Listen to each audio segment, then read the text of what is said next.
You're listening to The Bible Guys, a podcast where a couple of friends talk about the Bible in fun and practical ways. Hey everybody, welcome to The Bible Guys. I'm Chris, this is Jeff, and we together are guys who like the Bible. Big fans. Big fan of the Bible. Yep, I agree with you. Big fan. Big fan. Highly recommend it. Yes. And we should call our show The Bible Guys. Yeah, you know what? It's a good name. Okay. But we need something else, just a little bit more, a little flair. Oh, we can say daily. Daily Bible Guys. Okay. Even though it's not every day. It's not every day. By the way, I had a lady, good friend, known them for years, and she's now a greeter at Heritage, and so she stands by the doors, and sometimes between the services where we preach at, I'll walk out and I'll say hi to people and such. So she catches me and she says, "Hey, can the Bible Guys do something on Saturday?"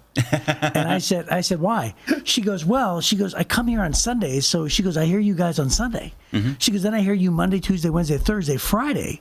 She goes, "And I realized that Saturday's the only day I don't hear you." And I thought to myself, I can't believe you want more. Right. It's 6 out of 7 days. Yeah. Right. And she, by the way, she's listening. She knows exactly who she is right now. And then I had, on our staff, he's on our staff, and he says, we're sitting at one of the staff meetings, and I said something about the Bible Guys, and he goes, "Hey, I've never listened to the Bible Guys." And I said, "Oh, really?" I said, you don't really listen?" And he goes, "Dude," he goes, I serve all 4 services on Sunday, and he goes, "Sometimes I listen to you for 4 hours." He goes, "That's enough for my week." Yep. So not everybody's a fan. Well, I just thought to myself, I thought that is so funny. And then Ryan looks and goes, "He just said that to your face." Yep. But I'm not going to tell you who it is. He didn't say it to my face. Right. It'd be rude for me to say who it was, though, right? Yeah. Just give me his initials. It's Zachary. Well, hey, it doesn't matter because he won't be listening. Yeah, exactly. He doesn't know. He doesn't know. Yep. Everybody. When we call him in and fire him, he'll have no idea what just happened. Yeah, when everybody in the staff just walk by and be like, "Boo," just boo Zachary. Yeah, that's right. That's so funny. That's funny. Yeah, well, I recommended I had somebody come and tell me the same thing. "Hey, we need you to do something on Saturdays."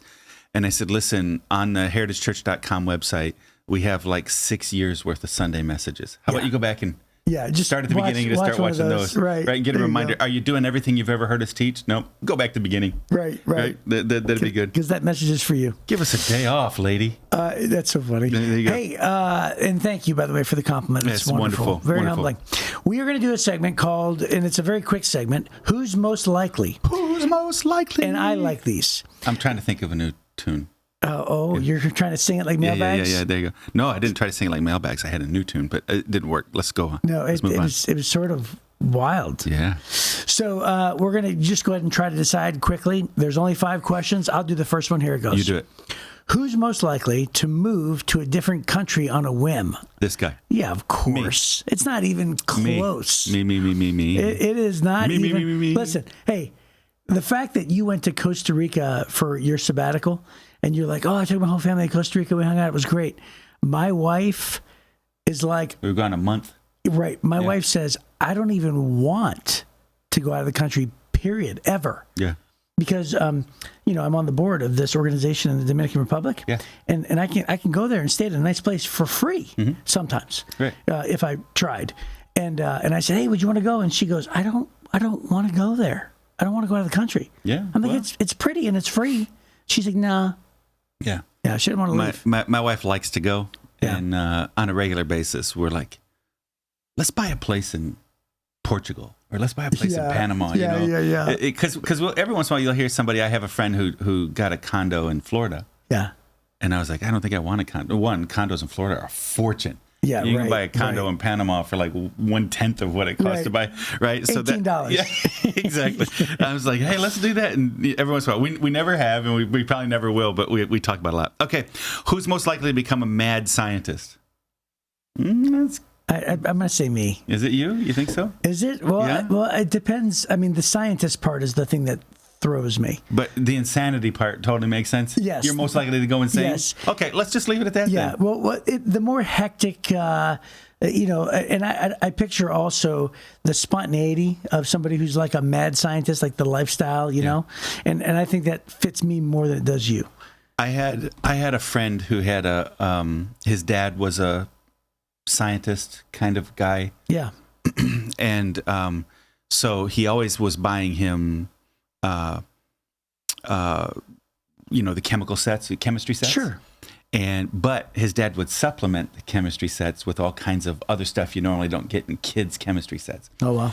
So I found myself, we were like 7th or 8th grade.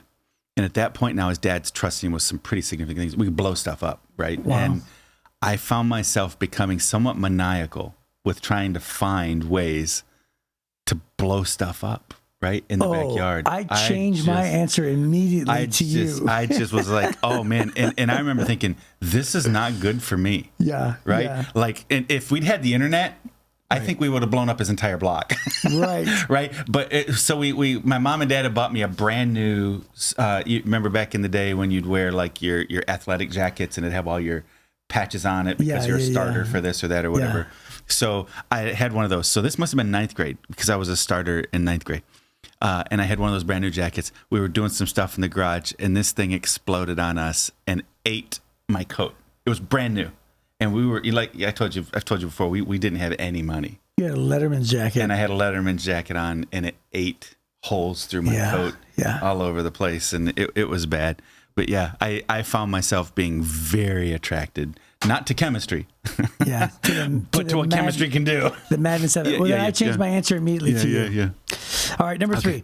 Who's most likely to keep a secret for years without anyone knowing? Neither of us. We can't keep secrets. Yeah, I was going to say I've only kept one major secret that somebody did not ask me to keep. Oh, really? And I thought, you know what? I'm gonna decide not to share that. What was that?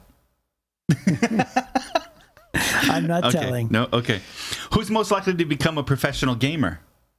Oh, gee whiz. That's me. Oh, is that you? That's me. Of course. True. Oh, yeah, that's right. Yeah. Because you're actually like high ranked something or the other. Yeah. Call of Duty Mobile. Yeah. I was for a little while. I was in the top half percentile in the world ranked. Yeah. I haven't played in quite a while, but when I play, I get really obsessive. And then I told you I won a video game tournament. Yeah. I was the only adult that won it. And so they wind up calling me because it was all throughout the country. I show up. My sons were at this video game thing. They wanted me to play. So I sit down to play. I wind up winning. And I'd never played this game before, but I wind up winning. And then a couple weeks later, they called me and we're going to fly me and my my guardian down to Dallas for the World Championships.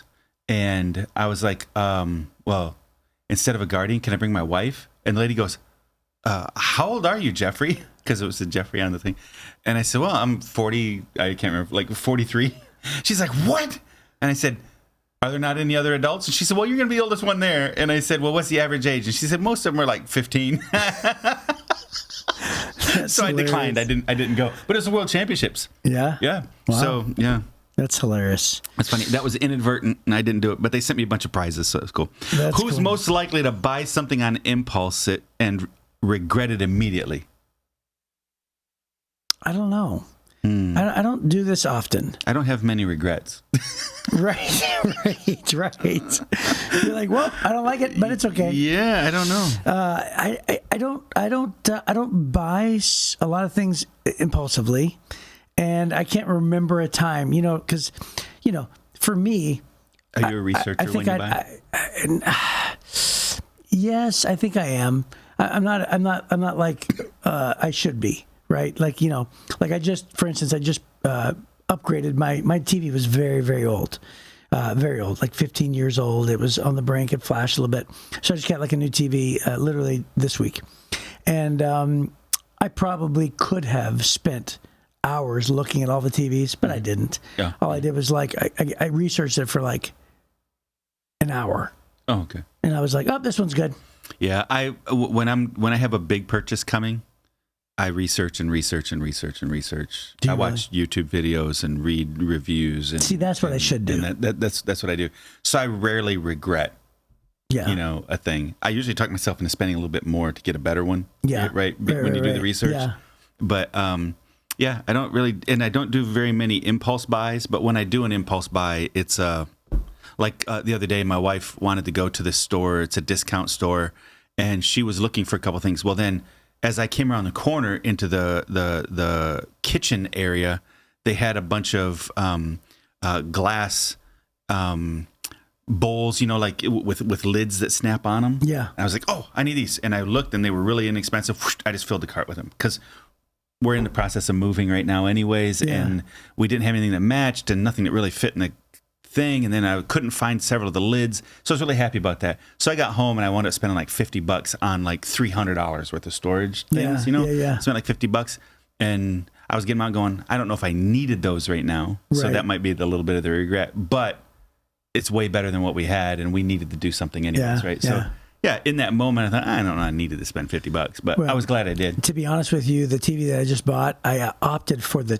cheaper one. Oh, wow. So, and I bought a brand that I've never, ever even heard of in my entire life. Really? So it's like, I'll let you know. So you know China's spying on you now. Right. That's what's going to happen. That's what it is. Hey, I'll let you know in like a year. Ask me whether I regret that purchase. Okay. But I did buy the cheaper one. Well, talking about regrets, this entire book of Ecclesiastes is just Solomon airing out all of his regrets in life. You're so clever, Jeff. You see that? When I grow up, I'm going to be as clever as you. Well, you'd have to grow up first. Right. That's true. Okay. So Ecclesiastes chapter 7. Verse 15. The thing that Solomon is most famous for is what, Chris? Wisdom. Wisdom. Yeah, even though he was like super billionaire rich, actually trillionaire rich probably. Yeah. So even here now, he's talked about the difficulties of how short life is and how wealth disappears and, we waste our lives, all these things. But now he's even challenging his own wisdom. Yeah. And he says in verse 15, I've seen everything in this meaningless life, including the death of good young people and the long life of wicked people. So don't be too good or too wise. Man, he is miserable right now, isn't he? Right. Why destroy yourself? On the other hand, don't be too wicked either. Don't be a fool. Why die before your time? Pay attention to these instructions, for anyone who fears God will avoid both extremes. Oh, there's a conclusion. Yep, that's great. One wise person is stronger than 10 leading citizens of a town. Not a single person on earth is always good and never sins. Don't eavesdrop on others. You may hear your servant curse you, for you know how often you yourself have cursed others. I've always tried my best to let wisdom guide my thoughts and actions. I said to myself, I am determined to be wise, but it didn't work. Wisdom is always distant and difficult to find. I searched everywhere, determined to find wisdom and to understand the reason for things. I was determined to prove to myself that wickedness is stupid and that foolishness is madness. I discovered that a seductive woman is a trap more bitter than death. Her passion is a snare, and her soft hands are chains. Those who are pleasing to God will escape her, but sinners will be caught in her snare. This is my conclusion, says the teacher. I discovered this after looking at the matter from every possible angle. Though I have searched repeatedly, I have not found what I was looking for. Only 1 out of 1,000 men is virtuous, but not one woman. Wow. Wow. But I did find this. God created people to be virtuous, but they have each turned to follow their own downward path. How wonderful to be wise, to analyze and interpret things. Wisdom lights up a person's face, softening its harshness. Well, I'm going to leave that to you, Chris. I'm going to step out real quick. Yeah, for sure. Hey, have you ever seen somebody, obviously you have, take one verse out of context? Yes. And you know how like when we had a weight room, it was a yucky weight room at my college, my Bible college, and they would always have like pictures of people benching, and then they take the verse, I can do all things through Christ who strengthens me. Right. And by the way, I wonder there's a famous fighter that has that tattooed on him right now, and I'm like, really? Yeah. I'm not sure that's what that passage means. And so tell everybody that verse is mainly referring to what? Generosity. Right. Yes. Right. It's a generosity contentment conclusion. That's correct. Right. And so it's hilarious how people are like, I can do all things. So just put another plate on this bench. Right? I can do all things, baby. That's the way it is. Well, can you imagine somebody taking this one verse and putting it on a poster by itself? out of, what was it? Only one out of 1,000 men is virtuous, but not one woman. Ecclesiastes chapter 7, verse number 27 or 28. Hey, you know how sometimes people ask you to sign something? Do you ever write a Bible verse next to your signature? Yeah, sometimes. Yeah, I dare you to start writing that one. Oh, good gravy. Hey, just write Ecclesiastes chapter 8 I saw, chapter 7. By the way, total side note, I saw a comedian who said that he wanted to sign a Bible verse, and he guessed his Bible verse, and he was like, he put like Psalms or something, and he's like, oh no, he's like, I don't really know any Psalms, and he started to write it, and he didn't know what to do, so he just made up a verse, and then he went home and he looked at it, and it was like the worst possible verse ever. It was crazy. And he goes, that person's gonna go home and look at that verse, and it's just gonna be terrible. So talking about taking things out of context in the book of Acts. Yeah. When Paul is getting ready to have Paul is on the ship, and they wind up having a shipwreck. Yeah. There's a spot where when they pull out of the harbor, the Bible says, so we let her drive, talking about the boat. Oh, yeah, right? Yeah. And then you go a little further in the passage, and it says, and so we're driven. Right. And it's talking about the wind was blowing really hard, but the end phrase is, and so we're driven. And then the last phrase in that section says, and all hope that we should be saved was then taken away. And That's so hilarious. I preached a message when I was in Bible college against women drivers. That's that was so it. Their first mistake funny. was they let women drive. So we let her drive. And when you let her, she will. Right? And so we're driven. And then what happens? It's on you now. You're free to make your choices. You're not free to choose the consequences. All hope that we should be saved is to take away. And I preached it on a bus, and it was only girls and me and one other preacher boy. Oh, my goodness. And so we were up and we preached that message, and I got booed off the bus. Oh, sure. I'm sure. So anyways, we said all that to say this. Is Solomon saying that there are no virtuous women? There's a great note here in the Life Application Study Bible that I'd like to highlight. It says, did Solomon think women were not capable of being virtuous, meaning wise and good? No, because in the book of Proverbs, he personified wisdom as a responsible woman. The point of Solomon's statement is not that women are unwise, but that hardly anyone, man or woman, is upright before God. In his search, Solomon found that goodness and wisdom were almost as scarce among men as among women, even though men were given a religious education program in his culture and women were not. Right. Mm-hmm. So they were all educated in the synagogues and at the temple. Right. The men were, but not the women. In effect, the verse is saying, I have found only 1 in 1,000 people who's wise in God's eyes. No, I've found even fewer than that. That's really what he's saying there. Right. But when he's sane, because you got to remember, right now, he's not in his right mind. I mean, I'm not saying he's insane. He's just not at his best. Right. When he's at his best in the book of Proverbs, he always uses the feminine to represent wisdom. Right. Right. You seek her and don't give up and all those kinds of things. He always uses the feminine side of wisdom to refer to wisdom. Yeah, and he writes Proverbs 31, which we're going to cover in the future. Yeah, I think which talks about which by the way is known as the what? Virtuous woman. Right. So yeah, it's not like he doesn't believe there isn't a woman that can't be virtuous. And that's why I think that this book really is the result of him realizing his family's going to lose his kingdom because he gave in to the temptations of the women that wanted him to build temples to other gods. Yeah, he fell victim to the other kings' pagan practices of having multiple wives. Right. Something that God never condoned. God spoke against it. God said, spoke do not do against it. Right. And that Solomon did it, and others before him. Others before him have done this. Hey, kings have done it traditionally, so this is what I'm going to do. And by the way, wasn't it? I don't know the exact numbers, but it's hundreds. It's like 700 wives. 700 wives. 1,500. So it said 700 royal wives, princesses from other places, and 300 concubines. Oh, only 300. Okay, is what he had. Oh, is that all? Just 300. Just 1,000. I thought it was. Maybe. And then it was for them that he built the temples to Molech, the detestable god, and to Chemosh and to Ashtoreth and all of them. He built those for these women. So at his best, he celebrates. We're going to read this, Proverbs chapter 31 coming up pretty soon. He celebrates virtuous women. Mm-hmm. And he's like, man, when you get a good wife, you've got all the wealth of the world, right? He talks about that all the time. But in this moment, he's not at his best in the book of Ecclesiastes. So this is why I'm always telling people, you can't take what he says here as all true. Right. You're just taking, this is how he feels right now. Don't put it on a poster. Right. Your feelings are not always true. Right. This is one of the most important things to learn from the book of Ecclesiastes, is that your feelings are not always true. And in this moment, what is, when he's not at his best, what is he tempted to do? Blame other people. These women, if I hadn't had these women in my life, I would have still been walking with God, right? Yeah. That's what he's blaming there. So just understand, this is not God's statement against women. This is Solomon saying, man, I messed up, but I'm going to blame the women for it. So my brain always goes to, like, have you ever met, have you ever seen the movie Dirty Rotten Scoundrels with Steve Martin? I don't think so. Okay, so it's just a con man. That's what it is.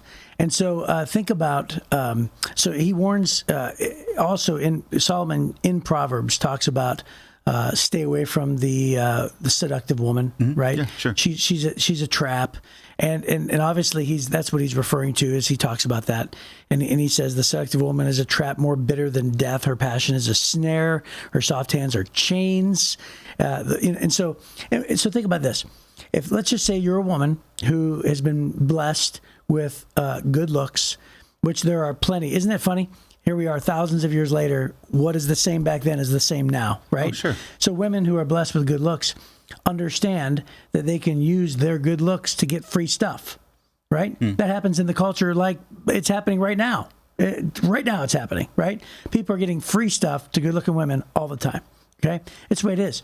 And girls will be extra flirty or whatever. It's just, if God has blessed you with that, you know that men will just succumb to that kind of thing. Well, imagine this. Imagine if you're the greatest, the greatest prize in the land. You're Solomon, and if you're a woman, who's going to be able to get Solomon to give them riches or give them whatever they want to do? So what I'm saying is this. I'm trying to make this statement. This. When Solomon's referring to the seductive woman that's a trap and that's trying to get him to do whatever that he doesn't want to do, we're talking like these are probably the best of the best. This is the Dirty Rotten Scoundrel movie. Oh. That's what this is. Oh, okay. That's what this is. Yeah. Right? Somebody they're using what they have that he happens to be weak for. They're using that to get what they want from him. And he's feeling like he's getting taken advantage of. Yes. And if it hadn't been for these women, I wouldn't have made these mistakes. Yes, that's which what is I'm his saying. temptation to blame people. Well, he's the richest man, right? He's and so it's going to be the prettiest woman in the kingdom. That's what it's going to be. Yeah. And so the con women, all that kind of stuff. So when he writes that, what I'm saying is this. You and I, you ever hear Bill Burr, the comedian? He always, people, they condemned Tiger Woods, and they were like, oh, Tiger did this, and that, and everything else. And Bill Burr had this comedy bit, and he goes, do you know what it's like to leave your car and walk over to the building and have all these people throw themselves at you, that kind of fame and publicity? He's like, do you have any idea the kind of pressure this guy's under? He's like, yeah, the guy made a mistake. And he was sort of just trying to separate the idea that obviously, nothing can justify Tiger Woods' actions. That's right. But what he's trying to do is he's trying to say, you are not like him. Right? Oh, like you are not. Your temptations aren't his temptations. No, not at all. And that's really sort of what I'm trying to say. This is what he's saying. I think that's his summary here, verses 23, 24, right? He says, I've always tried my best to let wisdom guide my thoughts and actions. And I said to myself, I'm determined to be wise, but it didn't work. Right. And he said, wisdom is always distant and difficult to find. There's a difference between knowing what to do and actually doing it. Yeah. Right? Wisdom, the only wisdom that's useful is the wisdom you apply. That's correct. Oh, that's a great statement. And the only very wisdom wise. That's useful. It's a very wise statement. That is a wise statement, Jeff. So the only wisdom that's useful is the wisdom that you apply. That's right. So he had all the wisdom in the world, but he also chose to indulge. How many times through this book does he say, I decided to do everything I could do? Right. He said, I denied myself nothing. Nothing, he says in this book, right? Yeah, I indulged in every pleasure. Well, so the fact that he was wise did not necessarily always translate to wise behavior. Right. And so it's not about, sometimes, Chris, and you and I, we kind of talk about this sometimes. Sometimes it's not just about what's on the inside.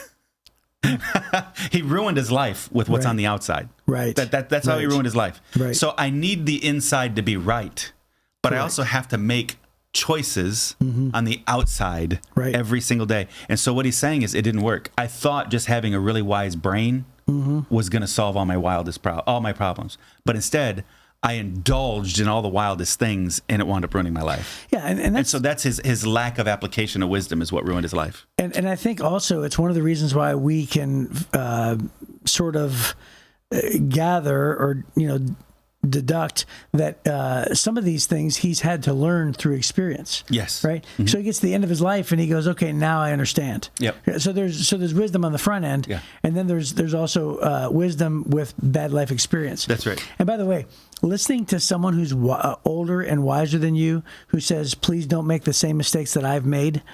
If you're young and you're listening to this podcast, please lean into that. Yeah.